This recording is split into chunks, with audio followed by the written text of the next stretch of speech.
낮은 말씀. 다 같이 읽겠습니다. 예수께서 그 자라나신 곳 나사렛에 이르러 안식일에 늘 하시던 대로 회당에 들어가사 성경을 읽으려고 서시니 선지자 이사야의 글을 들이거늘 책을 펴서 이렇게 기록된 데를 찾으시니 곧 주의 성령이 내게 임하셨으니 이는 가난한 자에게 복음을 전하게 하시려고 내게 기름을 부으시고 나를 보내사 포로된 자에게 자유를 눈먼 자에게 다시 보게 함을 전파하며 눌린 자를 자유롭게 하고 주의 은혜의 해를 전파하게 하려 하심이라 하였더라. 책을 덮어 그 맡은 자에게 주시고 앉으시니 회당에 있는 자들이 다 주목하여 보더라. 이에 예수께서 그들에게 말씀하시되 이그려오는 너희 귀에 응하였느니라 하시니 그들이 다 그를 증언하고 그 입으로 나오는 말 은혜로운 말을 놀랍게 여겨 이르되 이 사람은 요셉의 아들이 아니라.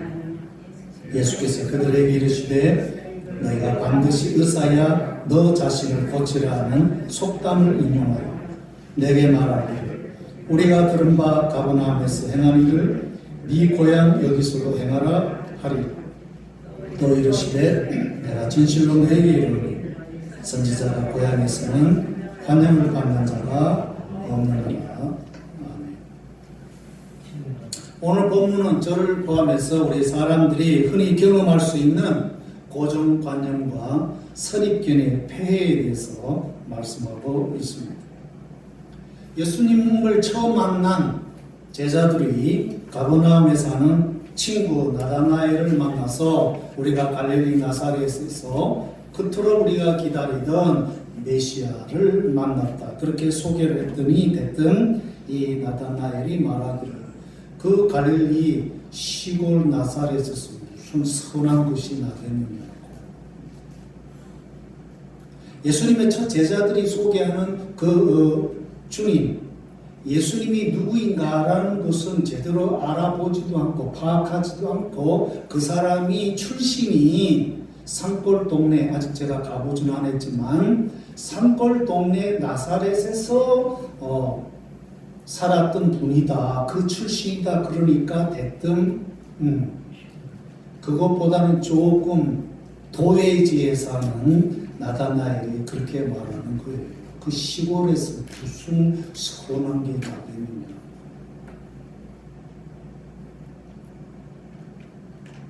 그랬더니 우리 주님께서 나중에 만나가지고 하시는 말씀이 나는 네가 네 친구하고 무화과 나무 밑에서 말하는 그 모습을 벌써 내가 보고 있었다. 그 말씀을 하시니까 그냥 놀래 자빠진 거예요.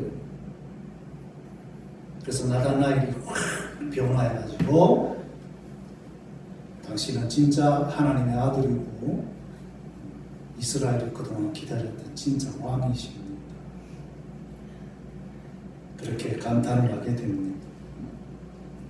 그 사람의 실제보다 그 사람을 둘러싸고 있는 그 출신 또 지역 혹은 외모를 가지고 판단하는 사람들이 너무나 많죠. 아마 스티브 잡스나 페이스북 창시자인 저커버그가 한국의 유수한 대기업에 아마 신입사원 되려고 어플리케이션을 냈으면 아마 다 떨어졌을 거예요. 어디에서? 학력에서. 이 사람들이 다 뭐 대학 다니다가 뭐 다 중퇴한 사람들 아니에요. 졸업장도 없는 사람들인 거예요. 근데 그런 사람들이 엄청난 오늘 우리가 쓰고 있는 이 스마트폰, 애플의 창시자고 또 페이스북 설립자들 아닙니까? 전 세계적으로 가장 10손가락 안에 드는 갑부가 되지 않았어요.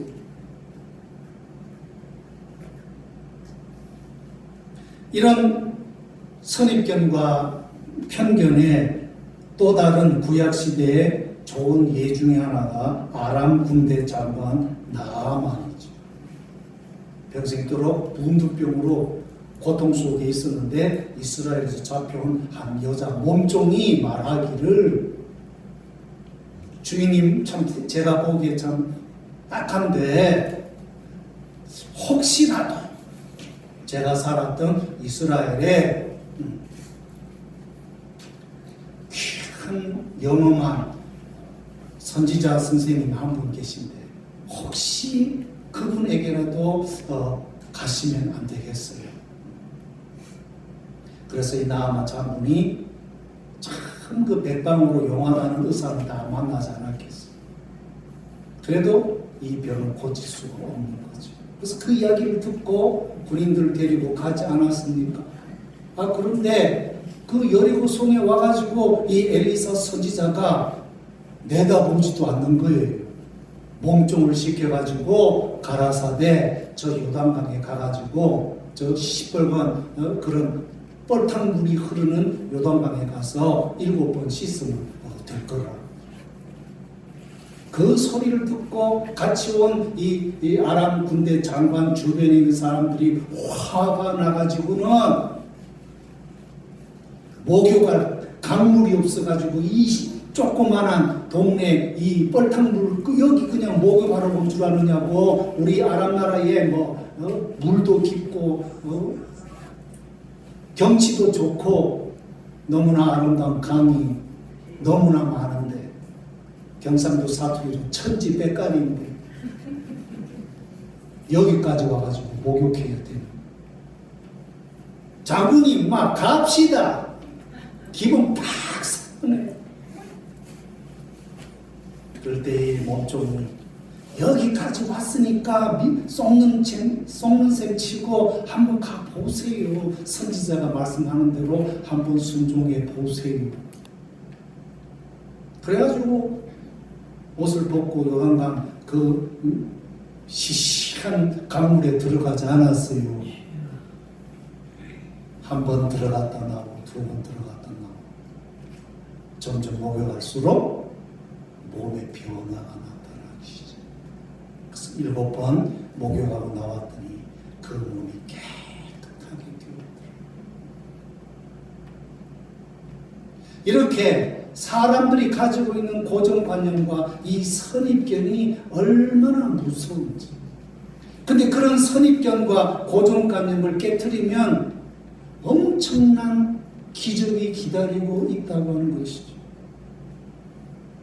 우리 예수님은 어릴 때 이집트로 피난을 갔다가 헤롯 왕이 죽고 난 뒤에 갈릴리 나사렛으로 가셔서 젊은 날을 보내셨습니다. 그 젊은 날 예수님의 그 이야기는 성경에 제대로 기록되지 않지만 역사적인 그런 부수적인 그런 기록들을 모아볼 때에 예수님은 육신의 아버지 요셉과 함께 그 대가족을 부양하기 위해서 아마 나사렛에 여기저기 일용직 노동자로, 날품팔이 노동자로 그렇게 일을 하지 않았느냐. 성경에는 전혀 나타나지 않지만 그 시대 그 시골 나사렛 옆에 대도시 그 땅의 갈릴리 지역의 수도였던 세포리스라고 하는 곳으로 가서 거기는 이제 막 새로운 도시 건설 때문에 집을 짓는 그런 사람들이 많았단 말이에요. 그래서 거기 가서 일용직 노동자로 하루 종일 뼈 빠지게 일하고 거기서 품삯을 얻어가지고 집으로 와서 대가족을 먹여 살리지 않아요. 성경이 예수님의 직업을 목수라고 그러죠. 영어로는 칼펜터. 이 칼펜터는 정말 대단한 그런 목수죠. 막 이런 대패가지고 그냥 목재를 그냥 잘 밀어가지고 집들을 멋있게 짓는 걸 말하는데 그 시대, 예수님 시대 그 목수는 그런 목수 아니에요. 왜? 갈릴리 땅에는 아름드리 나무가 없대요. 자, 북쪽으로 가야 두로, 시돈 그쪽으로 가야 아주 멋있는 백향 그런 게 있는 거지. 갈릴리는 그런 나무 없대. 배꼽 이하로 사는 그런 작은 나무들밖에 없대.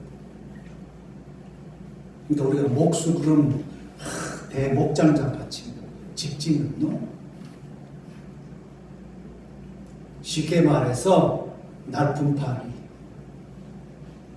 영어로 얘기하면 핸디맨, 뭐 닥치는 대로 이것저것 그냥 다 다른 집에 가서 수선해주는 그런 사람. 더군다나 요셉이 죽고 나니까 이 대가족을 부양할 사람이 예수님밖에 없는 거예요. 집안의 마지로서. 그래서 얼마나 공사역 하시기 전까지 일을 하셨는지, 나이가 30밖에 안 됐는데 예수님을 반대하고 배척하던 바리새인들이 말하기를 네가 50도 안 됐는데 어떻게 아브라함을 봤느냐고 그러는 거예요. 예수님 나이가 30인데 많은 사람들 얼굴에 50으로 보였단 말이에요. 완전히 예수님 얼굴이 쭈그러져가지고 늙은 그런 모습이라는 거예요. 얼마나 가족 부양을 위해서 육신의 아버지가 없는 그 가게를 부양하기 위해서 얼마나 애썼겠나요. 그러니까 그런 예수님이 어느 날 갑자기 사라져 버리더니 요단 강가에서 세례자 요한에게 세례를 받고 광야로 가셔가지고 40일 동안 시험 받고 그 다음에 이제 돌아오셔가지고는 옛날처럼 동네 회당에 들어오시더니 이번에는 갑자기 그냥 랍비가 서는 그 자리에 툭 올라와가지고는 회당장 보고 성경책을 달라고 드리면 그 성경책을 쭉 펴는데 어디를 피느냐? 이사야 61장 1절부터 펴가지고 쫙 읽는 거예요. 그게 오늘 이 말씀인 거예요. 그러고는 탁 앉아가지고 있으니까 많은 사람들이 눈이 뿅그래가지고 예수님 입에서 무슨 말씀이 나올까 주목을 하고 있습니다. 왜 주목을 했느냐? 이 이사야 61장은 보통 성경 말씀이 아니라는 거예요. 어떤 면에서? 이 이사야 61장은 하나님 이스라엘 백성들에게 아브라함 이후로부터 계속해서 약속한 대로 하나님의 아들 메시아가 온다는 그 말씀을 예언하고 있는 거예요. 하나님의 예언이 하나님의 아들 메시아에게 임할 때 능력으로 복음을 전하고 하나님 나라가 임한 것을 전하고 가는 곳마다 손을 얹으면 모든 병자들이 낫는 능력의 역사들이 일어날 시대가 올 것을 오늘 이사야가 예언하고 있는 말씀입니다. 하나님의 아들 메시아가 올 것을 예언하고 있는 성경이 바로 이사야 61장입니다.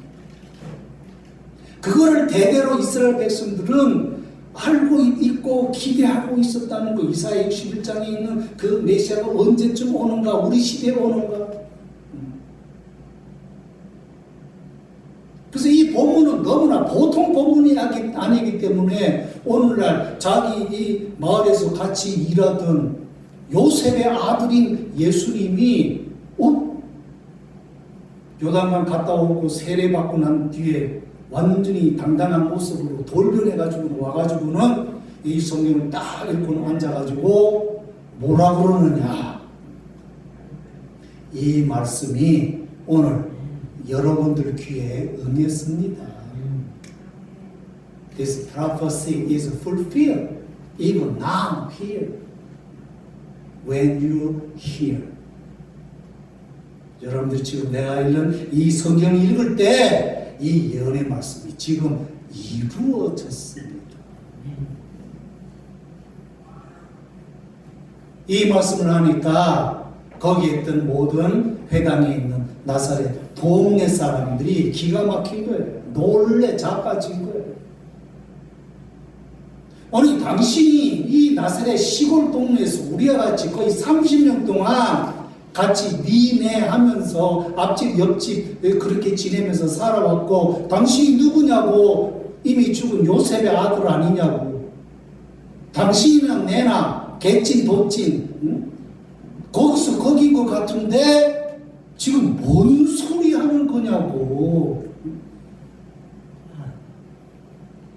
이사야 61장 이 말씀이 이루어졌다고 하는 그 이야기는 뭐냐? 이 말씀 읽고 있는 예수님이 뭐예요? 곧 오기로 약속된 메시아, 내가 곧 메시아라는 말하고 똑같은 얘기예요. 그러니 이 동네 사람들이 막 화가 나기 시작합니다. 당신이 뭔데? 우리가 지금까지 알고 있는 당신은 요셉의 아들이고 우리 동네 집집마다 다니면서 뭐 일용 노동자로 그냥 수선해주고 저 옆 동네 가가지고 그냥 날품팔이 하던 그런 평범한 사람 아니냐고. 핸디맨 주제에 무슨 뭐 우리를 구원할 메시아. 거기다가 한술 더 떠서 예수님이 뭐라고 말씀하십니까? 내 그럴 줄 알았어. 어떻게?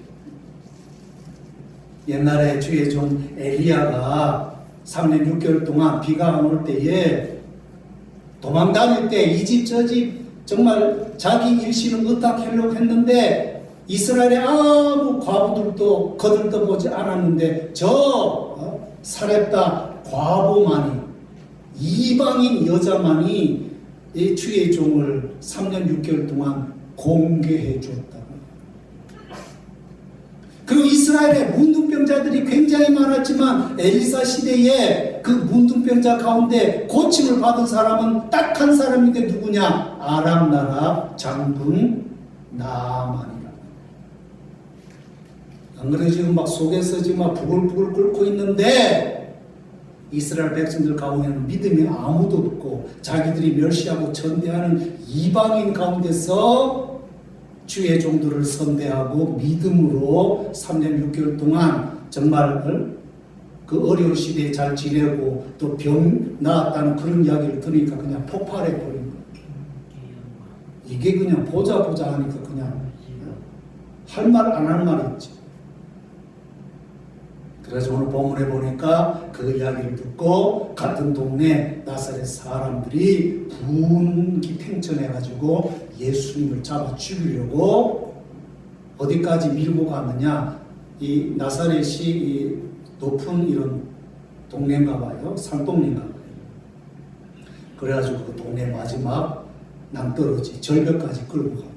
그래서 거기서 밀어가지고 떨어뜨려서 죽이는 거예요. 그 순간 예수님의 그 심적인 영적인 권위와 당당함을 가지고 그 동네 주민들 사이로 걸으셨어요. 그 다음에 그곳을 빠져나가고 다시는 그 동네를 방문하지 않았다. 그러면서 뭐라고 말씀하십니까? 선지자가 고향에서는 환영을 받지 못한다. 이만큼 평소에 같이 지내고 살던 그런 이웃들은 옛날 그 사람의 모습을 알기 때문에 어느 날 아무리 뭐가 돼가지고 와서 말해도 그거 제대로 들으려고 하지 않지. 특별히 부모들 중에 자녀들이 뭐 자기가 키웠잖아요. 코 닦아주고 뒤 닦아주고 그렇게 컸는데 오늘 와가지고 그냥 뭐 지도자 행세를 하면은 그 말 제대로 듣겠어요. 그런 기분이고 심정인 거죠. 그런데 그런 고정관념과 편견을 버릴 때 놀라운 기적의 역사들이 일어난다는 거예요. 그래서 오늘 예수님이 사렙다 과부와 나아만 장군을 특별히 예를 든 거예요. 우리가 지금까지 어떤 상황 속에 내가 어떤 형편 속에 내가 어떤 출신으로 살아왔든지 불문하고 하나님 주시는 놀라운 믿음으로 우리의 영안이 열리고 우리의 구원자 되신 예수님을 받아들이면 정말 거기에 대박 사건이 일어나는 거예요. 사도 바울이 베냐민 중에 베냐민, 히브리인 중에 히브리인, 바리새인 중에 바리새인, 열심 중에 열심인 사람으로 그런 자의식을 가지고 살아왔어요. 그랬을 때에 예수 그리스도를 믿는 그 교인들을 바라볼 때 정말 발에 때같이 여기고 하루살이 같이 그렇게 죽여도 좋은 그런 사람들로 여기지 않았습니까? 엄청난 고정관념과 편견을 예수 믿는 사람들에게 대해서 가졌다. 그러던 어느 날 다메섹 도상에서 빛 대신 주님이 확 나타날 때에 완전히 사도 바울이 깨져버리지 않습니까? 구한말 대원군 시대에 쇄국 정책을 하지 않았습니까? 그래가지고 조선 주변에 달려드는 모든 일본이나 미국이나 러시아나 기타 등등 전부 다 양놈, 외놈, 오랑캐놈 그런 식으로 낮추면서 쇄국 정책을 했기 때문에 조선에 있던 모든 사람들은 낯선 사람들은 다 이상한 사람들입니다. 그러던 어느 날 이 이기풍이가 평양의 깡패로 그렇게 살았는데 그 평양에 코쟁이가 와가지고 복음을 전하는 거예요. 그 사람 이름이 마포삼절인 거예요. 코쟁이가 와가지고 복음을 전하고 막 교회를 세우고 그러니까 그게 미운 거예요. 수요일날 오후에 마포삼절 선교사님 목사님이 예배를 인도하러 예배당으로 가는데 거기 골목에서 딱 지키고 있다가 돌을 들어가지고 이 선교사님을 내리쳐가지고 이 이마가 깨진 거예요. 그러면 도망을 갔어. 그런데도 아무런 일이 없어요. 그래가지고 이번에는 그 예배당 주변에 대낮에 와가지고 석유를 그냥 예배당 주변에 뿌리고 불을 지르고 도망을 가졌어요. 언덕을 넘어가는데 그 언덕 위에서 대낮에 무슨 귀신 같은 허연 유령 같은 존재가 갑자기 팍 나타나 공중에 놀래 자빠져가지고는 뒹굴어가지고는 몸이 상하게 됩니다. 정신을 차리고 깨보니까 자기가 그렇게 핍박하고 자기가 그렇게 정말 못되게 굴었던 그 교인들과 목사님이 와가지고는 자기를 부축해가지고 집에 데리고 가서 치료하고 있는 거예요. 거기에 감동을 받고 사실은 내가 묻고 싶은 게 있다. 내가 예배당에 불 지르고 도망가다가 언덕 위 그 공중에서 허연 존재를 봤는데 도대체 그게 누군지 모르겠다. 그랬더니 마포삼절 목사님 하시는 말씀이 그게 바로 우리가 믿고 있는 예수님이에요. 부활하신 주님이에요. 그 메시지를 듣고 충격을 받고 변화가 되어가지고 예수 믿고 신학교 가가지고 대한민국 최초 7사람의 안수받은 목회자 중에 한 분이고 목사 안수 받고 어디로 갔어요? 제주도 선교사로 가지 않았어요. 결국 우리 인간의 고정관념과 이 편견은 어떻게 깨지느냐? 부활하신 주님의 임재가 다가와야 돼요. 요한복음 3장에 니고데모 그 시대에 가장 유대 사회에서 가장 높은 사내들인 멤버 중에 한 사람이었던 탁월한 그 시대 지도자인 니고데모가 역시 어떻게 해야 우리가 구원받을 수 있습니까? 물을 때 예수님 말씀하시기를 거듭나야 된다. 거듭나는 게 뭡니까? 위로부터 태어나야 된다. 영적으로 태어나야 된다. 그게 무슨 말이에요? 부활하신 주님의 영이 우리에게 다가와서 우리의 심령을 터치를 해 주셔야 그 사람이 진정한 변화가 일어나는 거예요. 우리가 어떻게 구원받을 수 있습니까? 예수를 믿어야 되는데 그 예수를 어떻게 믿어지느냐 말이에요. 예수가 믿어진다는 것은 내 심령 속에 예수님이 영을 오셔서 우리의 마음을 이미 터치해 주셨기 때문에 그 결과로 우리가 예수님이 믿어지는 거예요. 예수는 다 많은 사람들이 예수 믿으면 천당 간다 그러는데 그게 단순히 우리의 입으로 가능한 줄 압니까? No! 천만의 말씀. 정말 우리 마음속에서 진정으로 예수가 나의 구원자이시고 주님 것이 믿어지고 고백이 되는 것은 그 예수님이 영으로 내 마음속에 이미 벌써 오셔가지고 내 마음을 변화시켰기 때문에 그 결과로 내가 예수님이 나의 구원자인 것으로 믿어지고 내 입술로 담대하게 고백하게 되어지는 것이지, 그런 어떤 영적인 역사 없이 그냥 앵무새같이 내가 누가 뭐라 그런다 해가지고 나 예수 믿어요 그래가지고 그게 믿음입니까? No. 정말 예수님이 내 인생의 구원자이시고 주님이 내 마음적으로 정말 믿어진다는 것은 나도 모르는 사이에 내가 보이지 않는 순간에 그 예수님의 영이 와서 나를 터치를 했다는 거예요. 영적으로 거듭났기 때문에 예수가 믿어지는 것입니다. 그래서 예수님을 고백하는 것입니다. 나 주님이고 나의 구원자로. 그러므로 우리가 영적으로 다시 태어나지 않고는, 거듭나지 않고는, 성령님의 터치가 없이는 절대로 우리는 구원받을 수 없습니다. 영생의 나라로 들어갈 수가 없습니다. 여러분, 천국 갈 수 없어요. 거듭나지 않고서는. 위로부터 성령님의 터치가 없이는, 성령님의 감동이 없이는, 그런 느낌이 없이는 절대로 하나님 나라 들어갈 수 없습니다. 입술로 나는 예수 믿는다고 그 고백만 가지고 되는 게 아니에요. 그 고백은 진정한 영적인 거듭남이 있기 때문에 그 결과로 나타나는 것입니다.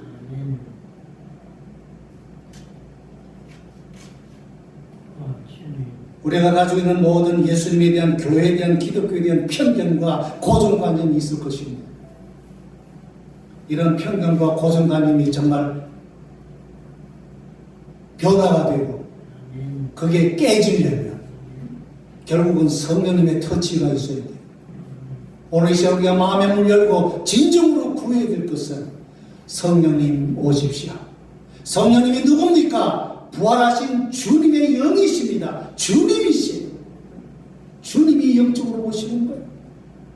주님 오셔서 내 마음을 여시고 내 이 영안을 밝혀주셔서 나를 변화시켜 주옵소서. 정말 주님이 살아계시고 주님이 나의 구원자이신 것이 믿어지게 하시고 고백하게 해 주옵소서. 이것만이 우리가 살 길입니다. 우리가 영원히 살 길입니다. 우리에게 영생이 주어집니다. 많은 사람들이 주변에 뭐 지인들, 친구들이 죽고 나면은 뭐 인터넷에 그런 글 올리더라고요. 천국 좋은 곳에 가서 편안하게 살아. 내가 속으로 웃기고 앉아있는데 누구 마음대로 천국 갈 수 있는데, 물론 그게 뭐 덕담일 수는 있는데 죽은 자에 대한, 여러분 누구 마음대로 천국 갑니까? 성령의 터치를 받아 예수가 내 죄와 내 죽음의 문제를 해결하신 주님이라는 믿음과 그 고백이 없는 자들은 미안하지만 대통령 아니라 누구라도 천국 갈 수 없어요. 천국은 오직 성령의 만져주심으로 변화받아 거듭난 자만. 내가 거듭난 것은 어떻게 할 수 있습니까? 진심으로 하나님의 존재를 인정하고 그의 아들 예수님이 나의 구원자이심이 믿어지고 그것을 고백하는 사람들, 그 사람들만 하나님 품에 안깁니다. 저를 포함해서 우리 모두는 그런 사람들. 그래서 진짜 우리 좋은 곳으로 갑시다. 하나님 아버지 품에 안기십시오. 오직 하나님의 은혜로 성령의 터치를 받고 변화된 사람 하나님 품에 안길 수 있습니다. 오늘 하나님에 대한, 신앙에 대한, 구원에 대한, 영생에 대한 우리의 잘못된 고정관념과 편견을 깨뜨리고 주님 오셔서 우리를 변화시켜 주옵소서. 우리의 생각을 바꾸어 주옵소서. 나는 아무것도 아니지만, 나는 아무런 공은 없지만 하나님의 무궁하신 은혜의 견고로 나를 살려주시고 나를 변화시켜 주시고 나를 구원해 주셨어. 내 영혼이 이 세상 마지막 날 천국 갈 때 나를 맞이해 주옵소서. 기도할 수 있는 우리 모든 성도들 되시기를 주의 이름으로 축원합니다. 기도하겠습니다. 하나님, 우리는 첫사람 아담과 하와의 그 죄성을 가지고 있기 때문에 그 죄의 마지막은 영원한 죽음, 그 비참함으로 끝날 수밖에 없지만 하나님의 놀라운 은혜가 우리 구주 예수 그리스도로 말미암아 믿는 자들에게 그 죄와 죽음의 문제에서 해결을 받을 수 있는 놀라운 복된 소식을 우리에게 약속으로 주셨습니다. 이 땅에 태어날 때는 죄인이었지만 이 세상 마지막 하직할 때는 하나님 앞에 은혜로 의로운 자 되어 영생의 축복을 누리기를 원합니다. 성령님 찾아오셔서 우리를 만져주시고 우리를 변화시켜 주시고 새 사람 되게 주셨어요. 주님이 나의 구원자이시고 주님이 것을 고백하게 하여 주옵소서. 남은 여생은 그 은혜로 살게 하여 주시고 거룩하게 하시고 그 마지막은 영광스러운 모습으로 천국 입성할 수 있도록 축복하여 주시옵소서. 예수님의 이름으로 기도하옵나이다. 아멘. 다 같이 일어나셔서 1장 부르시고 예배를 마치겠습니다.